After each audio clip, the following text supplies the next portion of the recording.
Welcome back to the channel, everybody. Let's get after it. Whoa!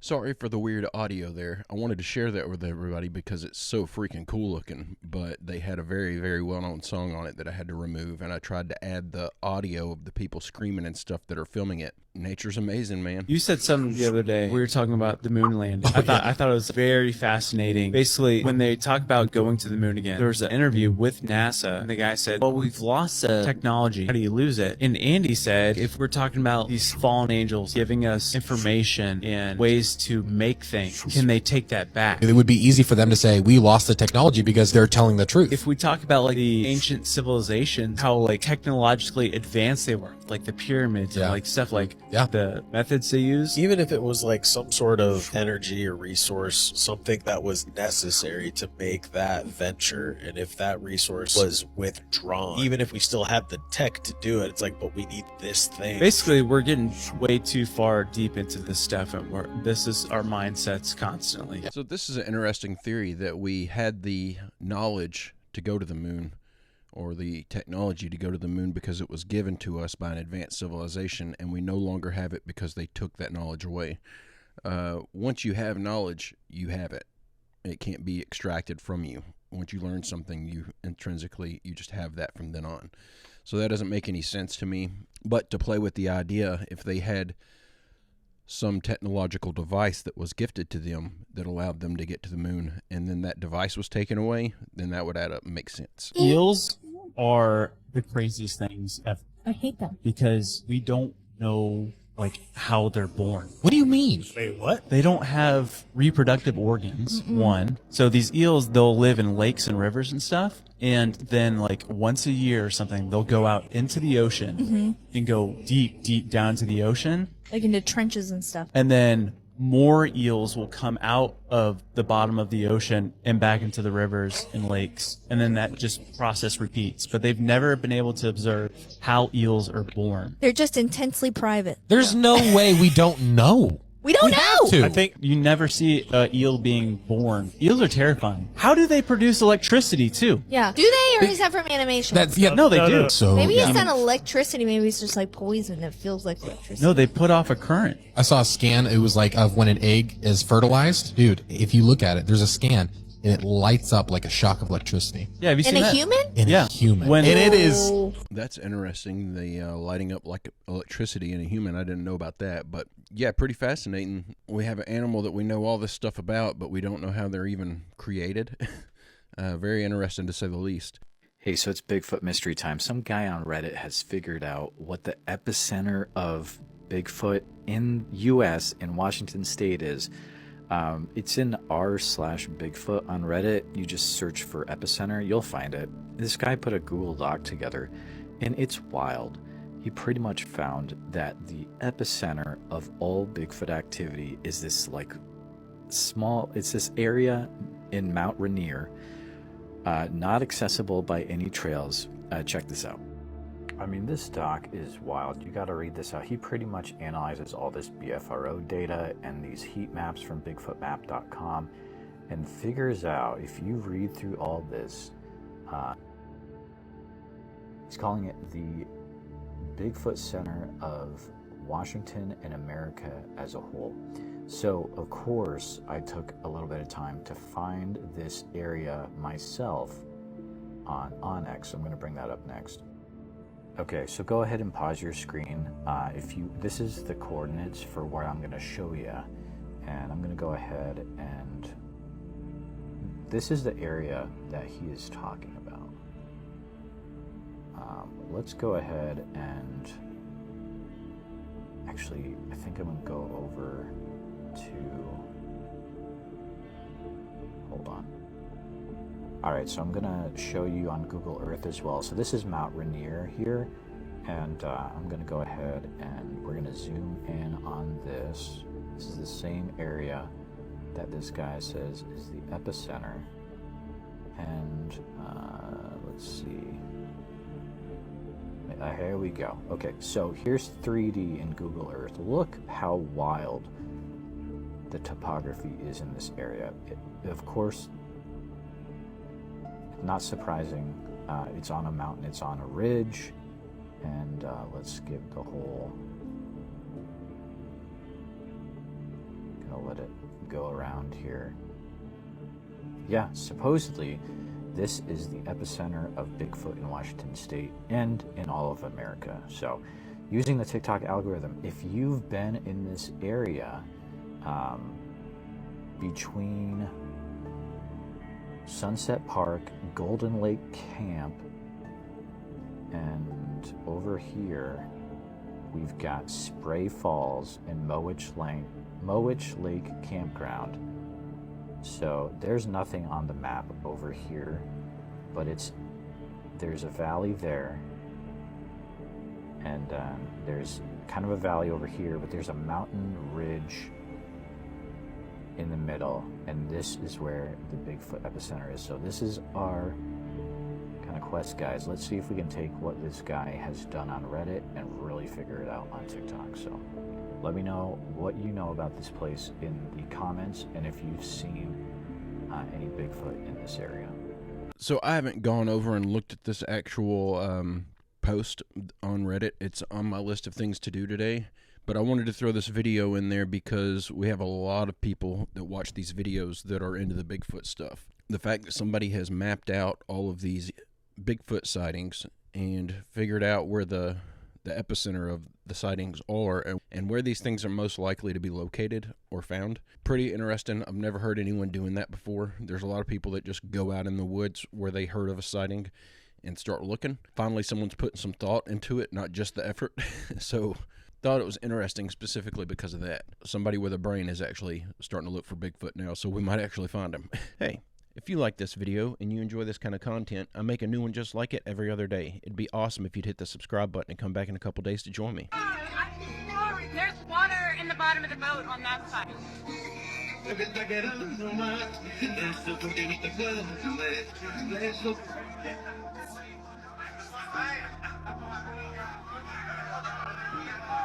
Oh my God.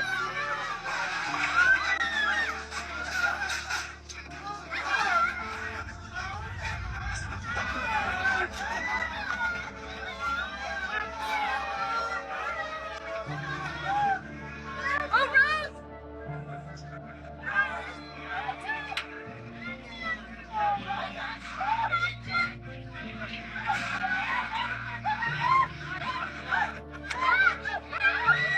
Oh my God.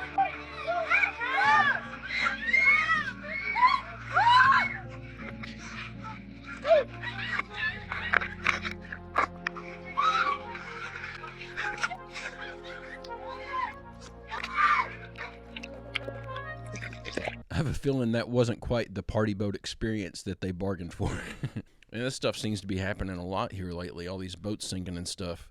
I don't know if it's a quantity over quality issue or what, but it's like every other day I'm seeing another boat sinking. India landed on the moon. They're the first country to land on the South Pole. I'm interested to see what they find because Cool. no one's ever been there. Yeah, that's a really big deal. What if it's fake? It could be. I don't want to like stir something up, but like people say we haven't gone to the moon. We have a lot of really great footage from that time, but India could only afford the little tiny little. That's so game. true. Like, it's like, come on, what are we doing here? Well, I saw something on it that it took less money for India's research team to get to the moon than it did to make the movie Interstellar. And, like it cost like $30 million less. And they beat Russia to it. Yep. Because Russia was trying to do the same thing, and they crashed. And Russia's thing blew up onto no. the surface of the moon. Did you see the headline that they put out? Russia put out? Unmanned. Headline was like it had like an unexpected landing on the moon, and it's like, so you crashed it. Right? PR So- person. But it's, I was like, how do we twist this? It was unexpected landing on the moon. That's Yeah. big time though for Interesting. them. Yeah, that's They, huge. I feel like they needed to win. India needed this, guys. I'm sorry, but India's moon landing video footage was like the most crappy, obviously fake footage I've ever seen in my life. It's less believable than our moon landing footage. It looks like really poor CGI, something I would have made. This is the location of the crater from the meteorite that wiped out the dinosaurs. But how do we know that it's there? Well, using special instruments, we're able to detect that right below the Earth's surface, there is a clear ring-shaped depression. Half of this ring goes into the sea, but the other half is on land.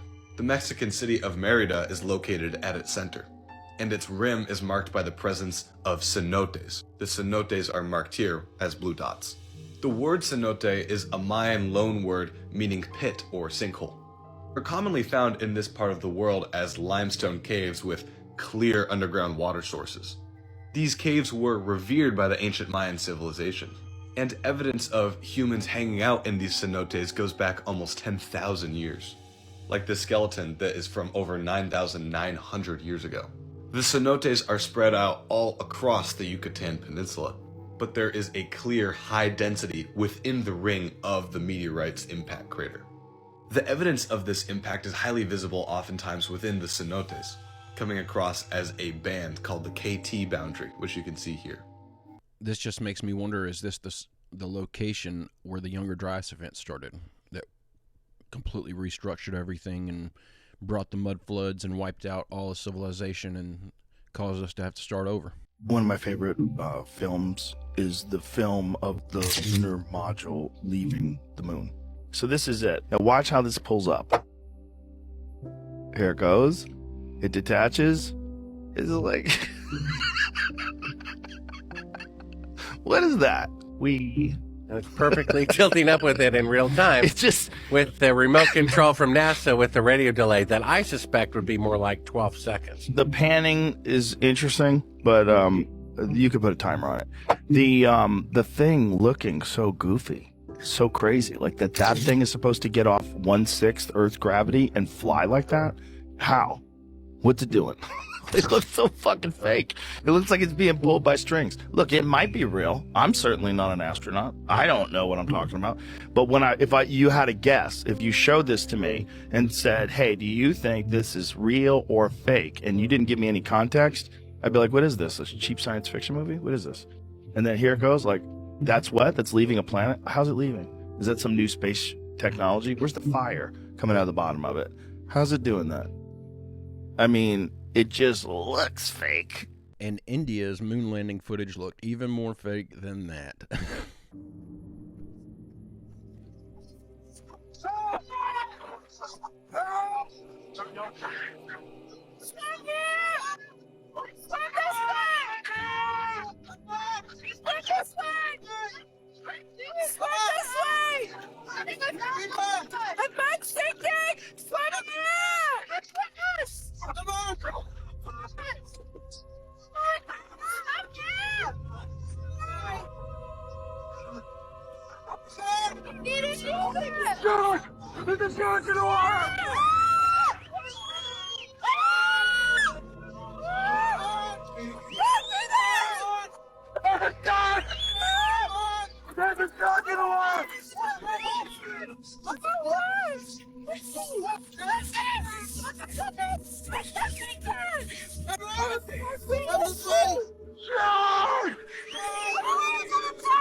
Man, what do you do in that situation? Do you just go down with the boat and die, or what?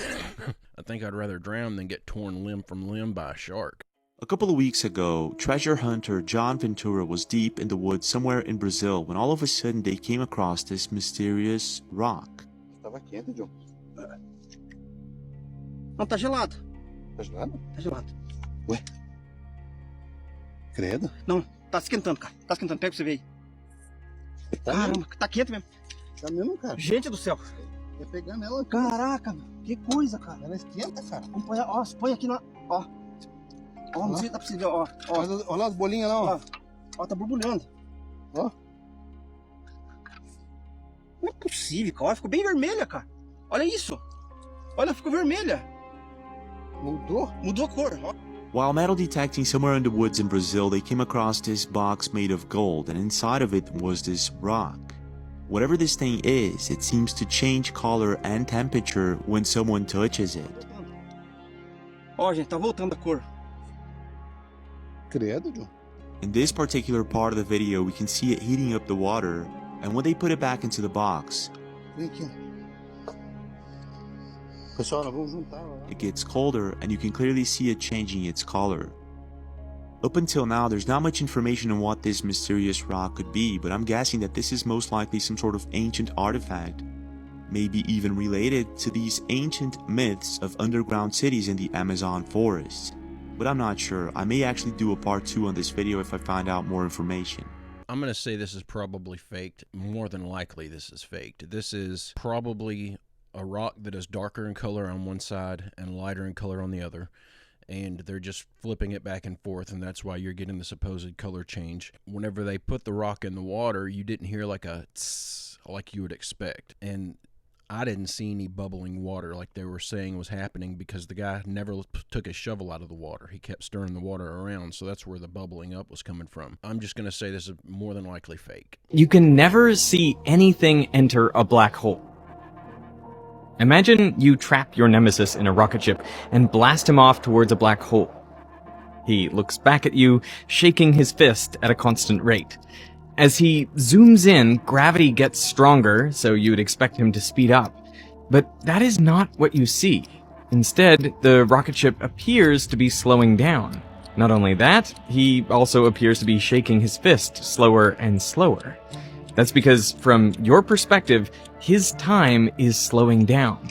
At the very instant when he should cross the event horizon, the point beyond which not even light can escape, he and his rocket ship do not disappear.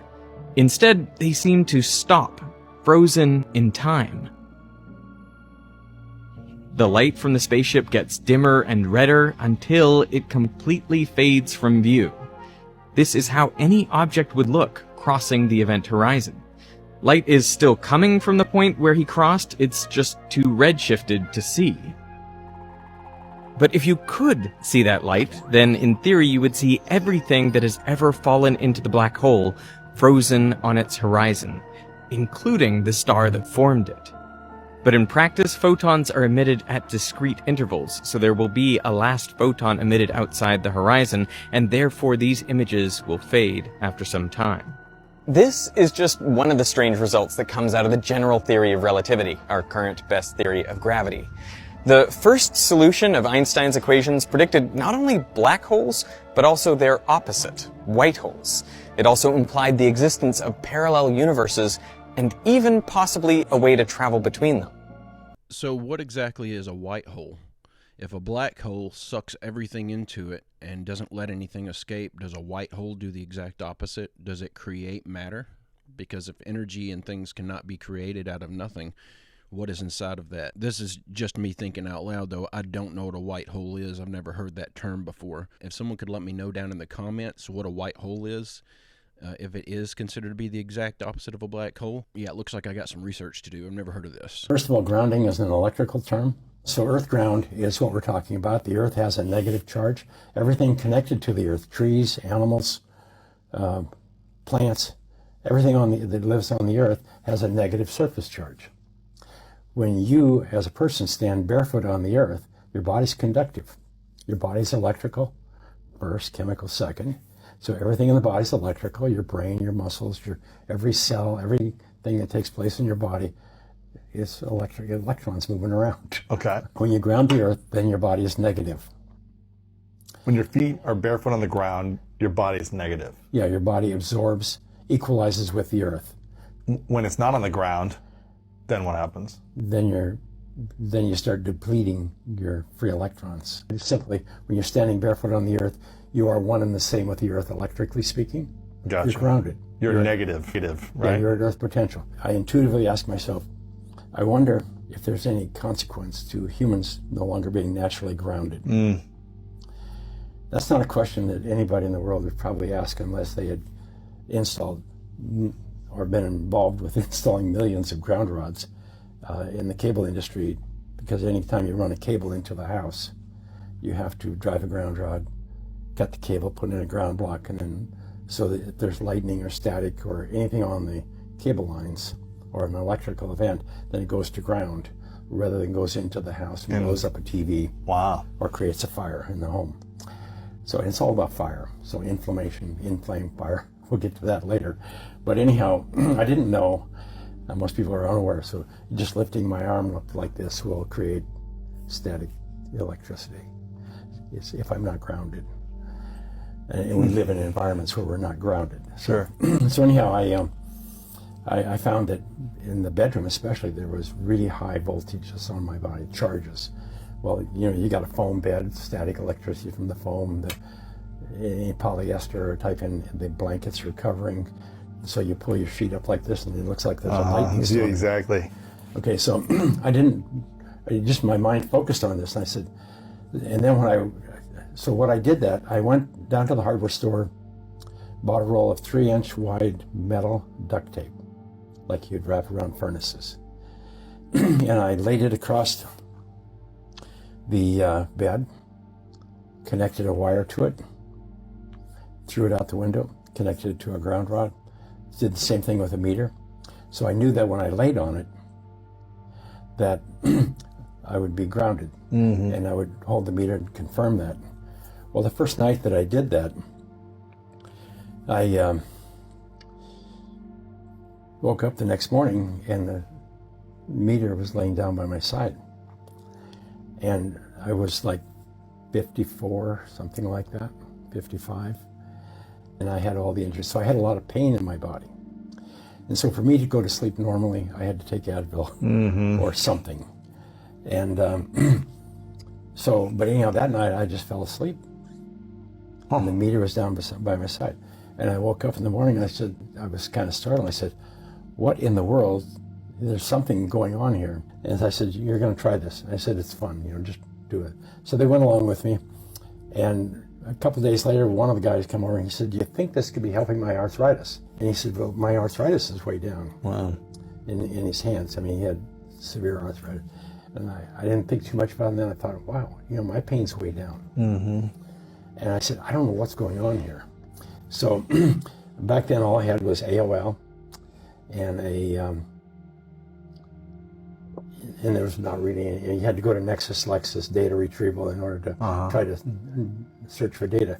Couldn't find anything, went down to University of Arizona and visited with a couple of people there. No one gave you the information? There's no information out there. There's nothing out there that says ground your body to reduce pain, or grounding affects the body, except when you have open heart surgery, they have to ground the body to prevent static electricity from creating a cardio event. So I've actually got experience with this grounding. I do this regularly. I have a back injury that I'm awaiting surgery on. And one of the main issues that I have as far as pain goes is I get inflammation around this spinal injury, and it pinches a nerve in my leg and creates numbness. It makes my legs go to sleep. It makes my arms go to sleep. It just creates a lot of pain because it's pinching a nerve. If I start getting too much pain, if I start feeling like that nerve is pinched and I'm starting to get my arms and legs are falling asleep and stuff like that, I'll literally will go out and sit on the bottom step of my front porch and put my feet in the dirt. And within about 10 to 15 minutes, it completely goes away. For people following the AI race and the developments of OpenAI, there's a huge story taking off right now on Twitter, which is that one of the big sandboxes that AI researchers use to play with different AI models. One of these big sandboxes started offering a service called ChatGPT-2, and ChatGPT-2 would mean that it's older than ChatGPT-4, which is the highest end paid version right now, but it's blowing people away by how good it is. Its answers seem to be a quantum jump better than ChatGPT-4 or even Google's Gemini AI. And what's so weird is nobody knows who built it. There's speculation that it's actually ChatGPT itself that improved upon itself and then launched ChatGPT-2 to show people how much better it is, which would be one of the weirdest things ever, right? If you're dealing with an AI that was developed by an older AI by training on its own data. So again, huge scandal right now emerging in the AI scene because nobody knows who built this model. Nobody really knows what it is or why it's so much better than, again, the best paid AI models available at the moment. So the leading theory on this is that ChatGPT created its own updated version of itself. That's mind-blowing. And then did a general rollout to the public. That's even more fascinating. I would say if this is the case, if that is what's happening, then we're probably past the point of pulling the plug. We're past the point of no return as far as all this AI stuff goes. I guess all we can really do at this point is cross our fingers and toes and hope for the best. But guys, I'm going to go ahead and end the video there. I hope you enjoyed these clips we watched together today. I'll be back in a couple days with another video. We're right down to the last few days of me having to do this every other day posting. Pretty soon I'm going to go back to posting daily.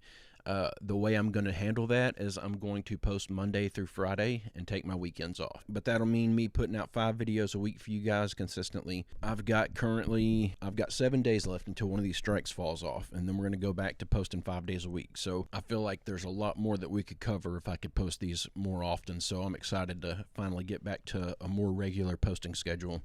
But guys, I'm going to go ahead and cut the video right there. I hope you all enjoyed these videos we watched together today. I'll be back in a couple days with another one. I hope you come back to join me. Hope everybody has a great, safe, fantastic rest of your Sunday, and I will see you in the next video.